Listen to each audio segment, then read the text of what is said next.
Guys, good morning. So for today's video guys, nagpagawa ko ng sliding gate sa bahay ko guys. So yan guys, oh. Yan yung sliding gate na ginawa ng aking veteranong panday, si Agaw Dingkol.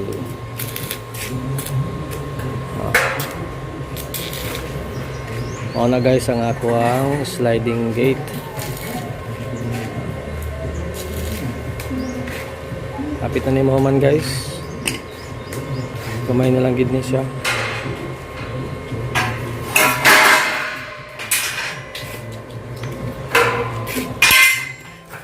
Sapod na ako kapanday guys, so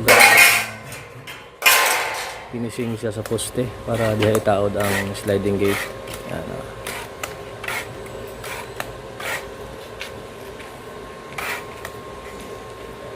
ang lock anagaw katong gipakita na ko nimo. Pwede na to gurto no? Pwede na to nga lock. Hindi to siya. Pero kato imuha, unsa mo to imuha kato ingon nimo nga kuan? Mura ya pud sa kanya, mura tuma pa ko inganos man na. Mura pa siya. Pero asa may masina katong kuha nga design? Pwede okay po to nato, di ba? Dito sa lang taon. Dali ram to bato no? Dali to kay lampi. Tanawa guys, dali ra easy ri kay sila hag mga kuan.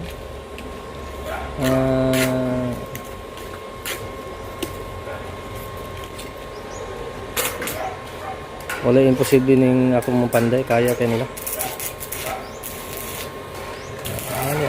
Yan o. So dire paagi ang kuan, sliding ang roller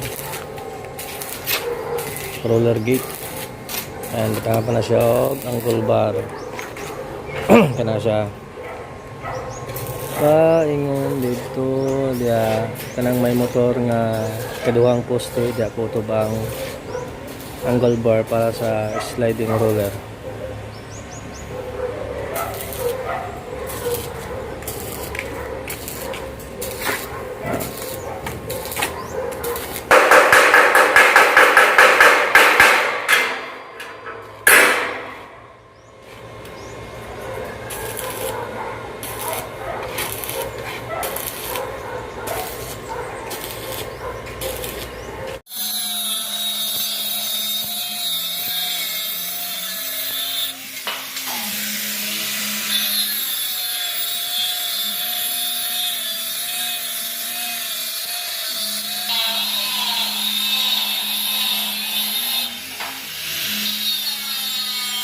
So na ako gipalit nga solar guys. Yan guys, oh. Temporary lang na siya guys nga gibutang diya kay ang poste gipauga pa guys para maka-charge siya, para masubukan din kung okay ba yung kanya guys, yung ilaw niya mamayang gabi. So nilagay namin dyan kanina pang umaga para maka-charge siya ng maayos sa init ng araw. So yan guys, oh. So as you can see guys, wala na mo gilubong ang angle bar. Okay, natulong manggid siya sa kanal. So dire na lang namo gipaagi.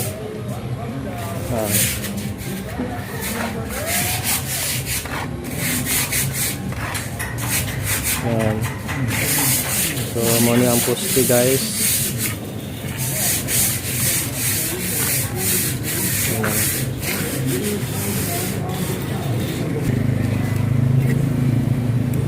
Yan mo na guys.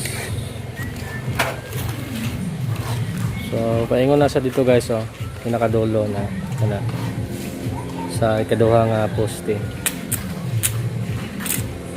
Diha kutob ang kwan guys, gate. Yan.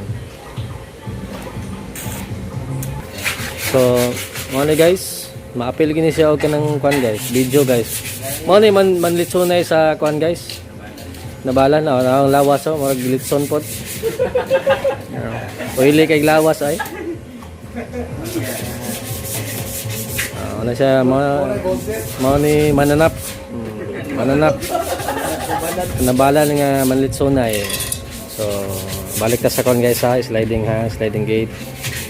Advertise lang tong Malitsonay guys. So, mga gini siya ang kano. As you can see, hapit na gate mahuman ang sliding gate. Yan. Kanina lang kwan guys, so kaning blanco, mo ni siya ang gamay nga portahan. So, niya siguro tataw at basin ng buhaton.